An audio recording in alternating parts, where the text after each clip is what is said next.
శ్రీమాత్రే నమ. జయ గురు దత్తాత్రేయ నమ. ఈ వీడియోలో మనం 2026వ సంవత్సరంలో ఏ రాశుల వారికి అదృష్టం కలగబోతుంది, వారు ఎటువంటి జాగ్రత్తలు తీసుకోవాలి లేదా ఎటువంటి పరిహారాలు పాటించాలి అన్న విషయాన్ని ఈ వీడియోలో పరిశోధనాత్మకంగా నాడీ గ్రంథాల ఆధారంగా మీకు తెలియజేయడం జరుగుతుంది. ఏదైనా రాశి చక్రంలో జాతకుడు యొక్క జన్మ రాశిని బట్టి 9 గ్రహాలు, అంటే చంద్రుడున్న రాశి మీది కాబట్టి మిగతా 8 గ్రహాలతో పాటు చంద్రుడు కూడా తన యొక్క సంచారంలో మీకు లాభాన్ని కానీ నష్టాన్ని కానీ కలగజేయడం జరుగుతూ ఉంటుంది. అయితే ఎప్పుడైనా మనకు ఒక గ్రహం బాధిస్తుంది, ఇబ్బంది పెడుతుంది అనుకున్న సమయంలో ఆ గ్రహానికి శాంతి చేయించవలసి ఉంటుంది. అంటే ఇది పరిహార రూపంలో కానీ, దానం రూపంలో కానీ, జప రూపంలో కానీ, హోమం రూపంలో కానీ మనకి ఇబ్బంది పెట్టే గ్రహానికి పరిహారం చేయించుకుంటేనే మనకి అనుకూలంగా ఉపయోగంగా ఉండే గ్రహాలు మనకు అనుకూలించడం జరుగుతూ ఉంటుంది. మనకి ఫేవర్గా ఉన్న గ్రహాలకి పెద్దగా మనం ఈ జప దానాలు లాంటివి ఏం పెద్దగా అక్కర్లేదు.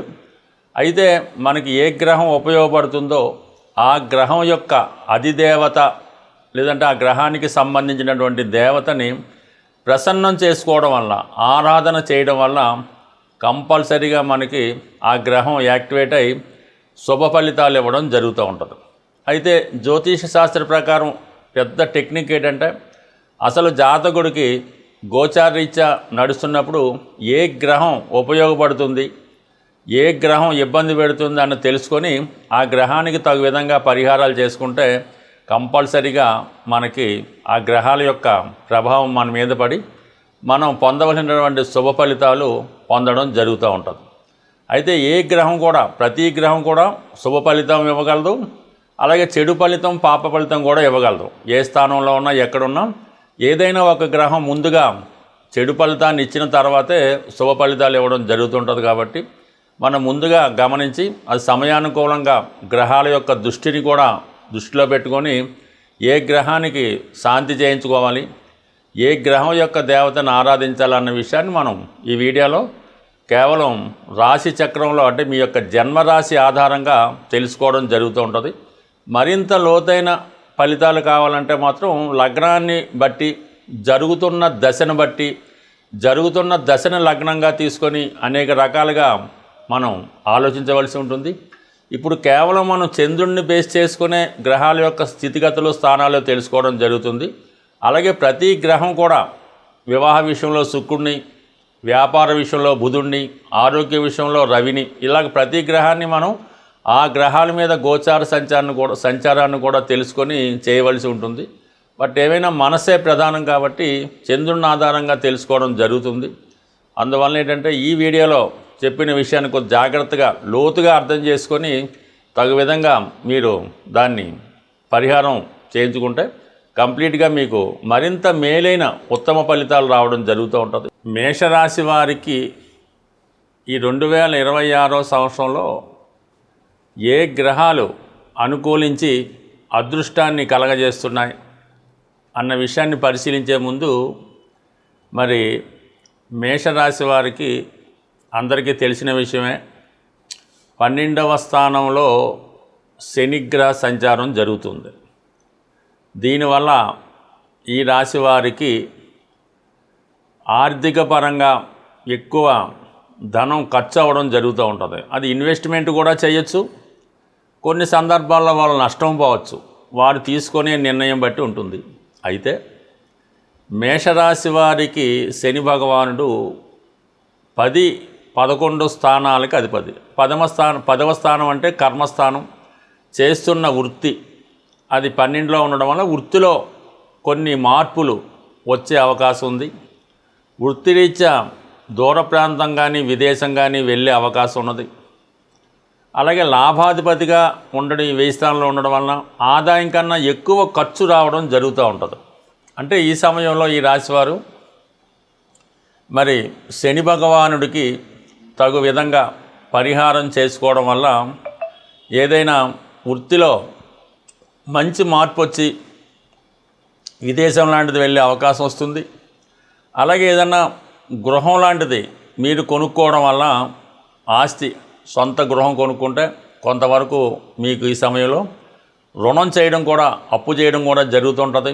అలాగే ఉన్న ధనం అంతా కూడా జీరో బ్యాలెన్స్కి రావడం జరుగుతుంది. కాబట్టి మీరు ఇల్లు కొనుక్కుంటే అది మీకు కొంత ఇబ్బంది ఉంటుంది. తర్వాత ఈ ఇన్స్టాల్మెంట్ కట్టడంలో తర్వాత కొన్ని చికాకులు ఎదుర్కొంటారు. అయినప్పటికీ కూడా ఆ ఇబ్బంది అంతా కూడా మీకు ఈ ఏలినాటి శని మనకి ఉపయోగపడే అవకాశం ఉంటుంది అన్నమాట. అంటే ఇలా కష్టపడుతుంటాం, వాయిదా కట్టాలి, డబ్బులు ఉండవు, అప్పు ఈ చికాకులన్నీ మీకు ఏలినాటి శనిలో అనుభవించేస్తారు. కాబట్టి కంపల్సరీగా మీరు ఏదైనా ఒక మంచి ఇన్వెస్ట్మెంటు స్థిరాస్తి మీద పెట్టుకుంటే కంప్లీట్గా మీకు ఏలినాటి శని పూర్తవబోతులకి మీరు పెట్టినటువంటి ఇన్వెస్ట్మెంట్ రెట్టింపు అవుతుంది.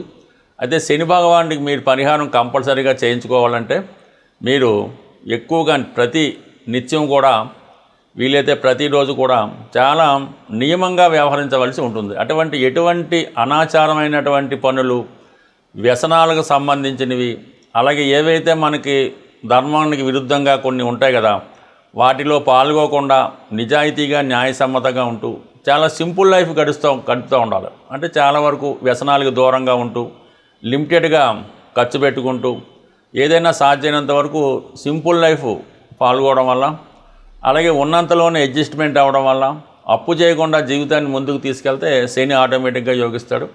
అలాగే మీకు ధర్మబద్ధంగా ఉండాలంటే శివుడికి ప్రతిరోజు అభిషేకం చేసుకోవడం కానీ, హనుమాన్ చాలీసా చదువుకోవడం కానీ, హనుమాన్ని సేవించడం కానీ, మీ కుటుంబంలో ఉన్నటువంటి పెద్దవారిని సంతృప్తిపరచడం వల్ల శని మీకు అనుకూలించడం జరుగుతూ ఉంటుంది.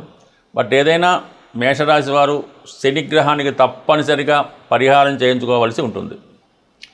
ఇక గురుగ్రహం పరిశీలించినప్పుడు గురువు భాగ్యాధిపతిగా ఈ సంవత్సర ప్రారంభం నుంచి మే 31వ తారీఖు వరకు 3వ స్థానంలో ఉంటూ వివాహానికి సంబంధించినటువంటి విషయాల్లో మీకు అనుకూలించే అవకాశం ఉన్నది. అంటే వివాహ సంబంధం రావడం కానీ, పెళ్ళి అవడం కానీ, పెళ్ళి కుదరడం కానీ, లేదంటే విదేశం వెళ్ళడం కానీ, కొత్తగా ఆదాయ వనరు ఎన్నుకోవడం కానీ, అలాగే పిల్లల యొక్క అభివృద్ధి. అంటే మీకు ఇంచుమించుగా మే 1 వరకు గురువు అనుకూల స్థానంలోనే ఉండడం జరుగుతూ ఉంటుంది. అయితే గురువుని ప్రసన్నం చేసుకోవాలంటే మీరు దత్తాత్రేయుని కానీ, సాయిబాబా వారిని కానీ, రాఘవేంద్ర స్వామిని కానీ ఆరాధించడం వల్ల మీకు గురువు యొక్క అనుకూలత మే 31 వరకు ఈ దేవతలను ఆరాధించడం వల్ల అనుకూలత లభిస్తుంది. అయితే అత్యంత అదృష్టమైన పీరియడ్ ఏంటంటే మీ జీవితంలో జూన్ 1వ తారీఖు నుంచి అక్టోబర్ 30వ తారీఖు వరకు గురువు చతుర్థ స్థానంలో ఉచ్చస్థానంలోకి వస్తూ ఒక ప్రత్యేకమైనటువంటి యోగాన్ని, హంస మహాపురుష యోగాన్ని మీకు అందించబోతున్నాడు. జూన్ 1వ తారీఖు నుంచి అక్టోబర్ 30వ తారీఖు మధ్యలో ఈ రాశివారికి గురువు ఒక ప్రత్యేకమైనటువంటి పంచమహాపురుష యోగాన్ని ఇవ్వడం జరుగుతూ ఉంది. అంటే హంస మహాపురుష యోగం అంటే గురువు ప్రత్యేకమైన యోగంలో ఉంటూ మీకు భాగ్య వ్యయాధిపతిగా చతుర్థ స్థాన సంచారం వలన కంప్లీట్గా ఈ సమయంలో ఏదైనా కొత్త గృహం ప్రవేశించడం కానీ, విదేశ ప్రయత్నాలు ఫలించడం కానీ, విద్యార్థులు ఉన్నత స్థాయికి వెళ్ళడం కానీ జరిగే అవకాశం ఉంది. ఈ సమయంలో మీరు ఈ గురుగ్రహ అనుగ్రహం కోసం మీరు లక్ష్మీ అమ్మవారిని ఆరాధించడం వల్ల కంప్లీట్గా మీకు ధనయోగం కలిగే అవకాశం ఉంటుంది. సో అలాగే మరి అక్టోబర్ 31 అంటే ఇంచుమించుగా మీకు నవంబర్ 1 నుంచి సంవత్సరం ఆఖరు వరకు ఈ గురువు సింహరాశిలో 5వ స్థానంలో ఉంటూ కూడా మీకు యోగించడం జరుగుతుంది. కాబట్టి మొత్తం మీద ఈ సంవత్సరం అంతా ఈ రాశి వారికి గురువు యోగించడం జరుగుతుంది. ఈ సంవత్సరంలో ఒకసారైనా మీరు దక్షిణామూర్తిని ఆరాధించడం వల్ల, శివుడికి రుద్రాభిషేకం చేయించుకోవడం వల్ల, దత్తాత్రేయుడు క్షేత్రాలైనటువంటి గాన్గాపూర్ లాంటి క్షేత్రాన్ని దర్శించడం వల్ల జీవితంలో కంప్లీట్గా మార్పు రావడం జరుగుతుంది. గ్రహాల యొక్క అనుగ్రహం, ఆగ్రహం ఏదైనా సరే ప్రతి జాతకుడి మీద ఉండడం జరుగుతూ ఉంటుంది. అయితే గ్రహాల్ని ప్రసన్నం చేసుకునే ప్రయత్నంలో ప్రతి ఒక్కరూ విధి విధానంగా వారి యొక్క ఆచారాన్ని బట్టి కంప్లీట్గా సూర్య నమస్కారం ఒకటి ప్రతిరోజు రెగ్యులర్గా చేసుకోవాల్సి ఉంటుంది. ఎవరైనా సరే ఏదో మంచం మీద ఉండి లేవలేని పరిస్థితుల్లో ఉన్నవాళ్ళు ఎవరైనా ఉంటే వాళ్ళు ఎగ్జామ్షన్ తప్ప ఓపిక ఉన్న ప్రతి వాళ్ళు కూడా ఈ సూర్య నమస్కారం అన్నది చేసుకోవడం వల్ల చాలా సమస్యల నుంచి బయటపడడం జరుగుతూ ఉంటుంది. దాని తర్వాత గోసేవ అన్నది చాలా ఇంపార్టెంట్. అంటే గోసేవ అంటే ఏదో ఒక గోశాల నిర్వహిస్తూ ఉంటారు పెద్దలు. అక్కడికి వెళ్ళి ఏదో ఆవుకో బెల్లం మొక్కో అటుకులో అది కాదు సేవ అంటే.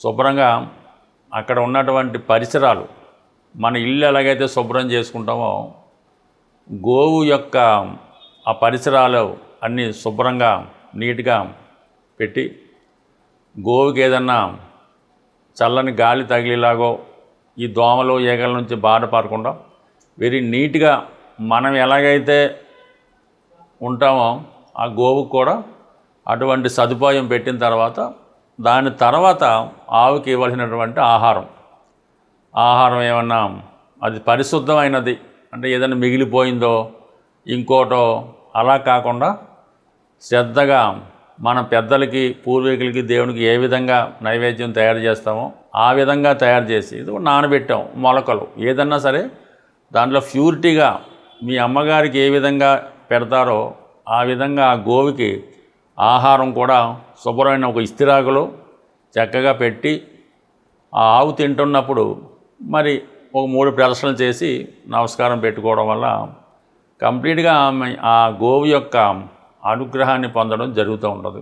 సో ఈ విధంగా చేసుకుంటూ కంప్లీట్గా ఈ 2 చేసుకుంటే చాలు, మిగతా అన్ని సకల దేవతల్ని పొందే అనురాగం వస్తుంది. దాని తర్వాత చాలామంది ఈ మధ్యకాలంలో ఎవరైతే మీ కుటుంబంలో ఉంటారో తల్లి ఉండొచ్చు, తండ్రి ఉండొచ్చు, పెద్దలు ఉండొచ్చు, అత్తగారు మామగారు ఉండొచ్చు, ఎట్టి పరిస్థితుల్లో కూడా మీకు ఎంత కోపం ఉన్నా వారిని ఆకలితో మాత్రం ఉండనివ్వకండి. 4 పూట్ల వారికి కనీసం ఈ బిస్కెట్లో ఏ ఆహారమో ఏదో పెట్టాలి తప్ప ఒకరి మీద ఒకరికి కోపం చూపిస్తూ ఎక్కువగా ఈ మధ్యకాలంలో అత్తమామల్ని ద్వేషించడం, సరైనటువంటి ఆహారం పెట్టకపోవడం, అలాగే మీ పిల్లలకి వాళ్ళ మీద ద్వేషం పెంచే విధంగా మాటలు చెప్పడం, ఇవి మీ కుటుంబం యొక్క పతనానికి కారణమవుతుంటుంది. ఫ్యూచర్లో మీ పిల్లలు ఎందుకు పనికిరాని వాళ్ళుగా తయారవడానికి రావడం జరుగుతూ ఉంటుంది. అంటే ఇవన్నీ కొంతమందికి చాలా కొత్తగా అద్భుతంగా అనిపించవచ్చు, కానీ ప్రతినిత్యం ప్రతిరోజు ఎక్కడో అక్కడ ఇది జరుగుతుంది. వీటిని ముందు మీరు కట్టడి చేసుకోగలిగితే అంటే కొన్ని సందర్భాల్లో అది భర్తకు తెలియపోవచ్చు, కొన్ని సందర్భాల్లో భార్యకి తెలియపోవచ్చు. ఈ విధంగా మీ ఇంట్లో ఉన్నటువంటి మీ దేవతల్ని మీరు అశ్రద్ధ చేసినప్పుడు మీకు ఏ విధంగా అది ఐశ్వర్యం కలుగుతుంది, అదృష్టం కలుగుతుంది.